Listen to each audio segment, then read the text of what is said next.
प्रेरणास्पद कथा YouTube channel पर मैं धनंजय जैन आप सभी का हार्दिक अभिवादन करता हूँ। छोटी सी कहानी डीजे की जुबानी। दोस्तों, एक गुरु के पास कतिपय शिष्य विद्याध्ययन कर रहे थे। उसमें कुछ बुजुर्ग भी थे जो कि उन्हीं के शिष्य बने हुए थे। प्रचार प्रसार करना बस उन्होंने इसी में अपनी जिंदगी का सार समझ रखा था। घर गृहस्थ वाले भी थे।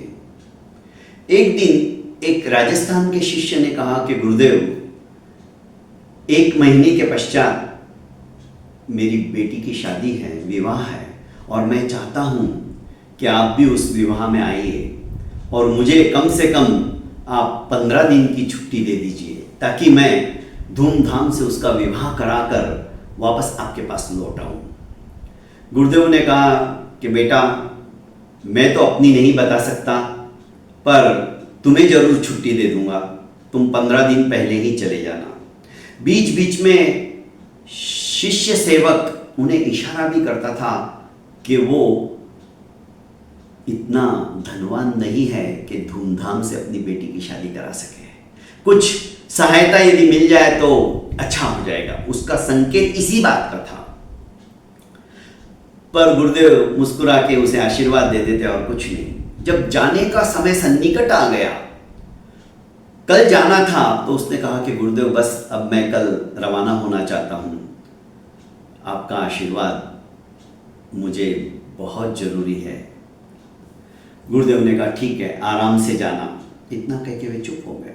पर दूसरे दिन जब जाने की तैयारी करने लगे, उनके चरणों में वंदन करने आया तो गुरुदेव ने उसे 5 किलो अनार दे दिए और 2 सेवक उन्हें भी कहा, आदेश दिया कि इनके साथ साथ तुम राजस्थान जाओ और इसकी बेटी की शादी कराने में इसका हाथ बटाओ और फिर वापस तुम तीनों साथ में आ जाना। आदेश मानकर रवाना हो गए। इसका मन बड़ा मलिन हो गया था कि गुरुदेव के बड़े बड़े सेठ श्रेष्ठी भक्त है, वे चाहते तो किसी से भी मेरी सहायता करवा सकते थे बोल के, और उन्होंने क्या दिया मेरे को, अनार दे दिए। खैर 3-4 दिन तक वे अपनी यात्रा में चलते रहे, दिन रात। राजस्थान ज्यादा दूरी पर नहीं था, बॉर्डर पर ही था। आखिर अपने गांव पहुंचे तो उस नगर के राजा की बेटी अत्यधिक बीमार थी और वैद्यों ने कह दिया था, हकीमों ने कह दिया था कि इसको ये पुड़िया यदि अनार के जूस के साथ दी जाए तो इसकी बीमारी समाप्त हो जाएगी। पर राजस्थान में अनार कहाँ मिले? वहां तो पूरा बंजर, पेड़ पौधे ही नहीं होते, तो अनार की बात तो दूर रही। अभी समय कम, कौन लाए? मुराद पिटवादी, जिसे हम घोषणा कहते हैं, मुरादी जगह जगह जगह जगह दवंडी भी कहते, कोई थाली बजाकर उनके सिपाही गली गली में बोले जा रहे थे कि किसी के पास अनार है तो राजा जी को बहुत ज्यादा उसकी जरूरत है, राजा उसे मुंह मांगे दाम देंगे। अब इन्होंने जब सुना, अरे अपने पास तो 5 किलो अनार है, चलो राजा जी को दे देते हैं। इसने कहा कि भाई मेरे पास है अनार। तुरंत आनंद फानन में आग की तरह बात फैल गई। राजा जी ने उन्हें बुलाया और कहा कि कहाँ है? उसने 5 किलो अनार राजा के सामने रख दिया। राजा ने कहा तुम ये कहाँ से लाए? कि हमारे गुरु ने कहा और उन्होंने आशीर्वाद दिया, जा बेटा, तेरी लड़की का विवाह धूमधाम से होगा, पूरी दुनिया देखेगी। पर उन्होंने कुछ देने के बदले मेरे को ये फ्रूट्स दे दिए 5 किलो। राजा समझ गए कि संतों की वाणी कभी भी निरर्थक नहीं हो सकती है। कैसा चक्र चलता है, ऊपर वाला कैसा खेल खेलता है।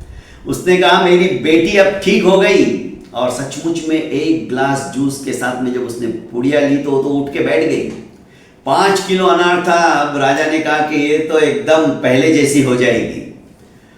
राजा ने कहा कि इसकी लड़की का विवाह बिल्कुल मेरी बेटी के विवाह की तरह होना चाहिए, धूमधाम से। जितने बाराती आएंगे सबको पूरे नगर के लोगों को खाना खिलाओ और बारातियों को सोने के आभूषणों से सुसज्जित करके उनको आभूषण भेंट करो।